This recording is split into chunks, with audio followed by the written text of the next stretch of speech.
داتا صاحب فرماتے ہیں پرانی امتیں قیامت کے دن جب نبی پاک کی امت کا اعزاز دیکھیں گی تو کہیں گی یا اللہ ان کے کو رنگ گورے ہیں، کیوں ان کو اتنی شانیں، اور ہم نے اتنے 100 سال عبادت کی، ہمارا وہی مقام۔ تو رب کریم فرمائے گا چلو آؤ ایک تجربہ کر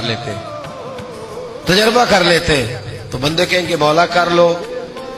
تو رب کریم فرمائے گا محبوب علیہ السلام کی امت کے اولیاء بھی آئیں گے، پرانی امتیں بھی آئیں گی۔ تو رب کریم فرمائے گا پرانی امتوں سے کہ یہ دوزخ جل رہا ہے، اس میں چھلانگے لگا دو، چلو لگاؤ چھلانگے۔ تو کہیں گے یا اللہ بات تو تیری ٹھیک ہے پر دوزخ بھی تو ہے نا، اب تو دوزخ میں ہی چھلانگ لگوا رہا ہے۔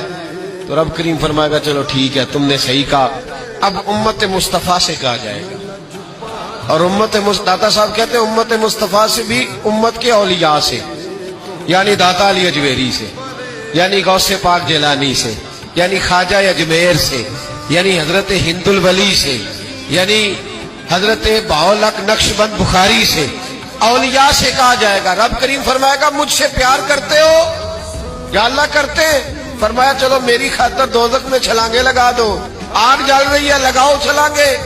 جب وہ لوگ چھلانگ لگا کے اندر جائیں گے نا، تو جس طرح حضرت ابراہیم گئے تو آگ میں تھے پر اندر گئے تھے تو گلزار بنی ہوئی تھی، جب اندر جائیں گے تو گلزار ہوگی، ٹھنڈی ہوگی، جنت ہوگی، نظر کچھ آ رہا تھا، اندر گئے تو کچھ۔ اب رب کریم ان سے پوچھے گا بتاؤ ان کا درجہ بنتا ہے کہ نہیں بنتا؟ اس کا مطلب ہے بہترین رزلٹ اسے ملتا ہے جو رب کریم کی رضا پہ راضی ہو جاتا ہے۔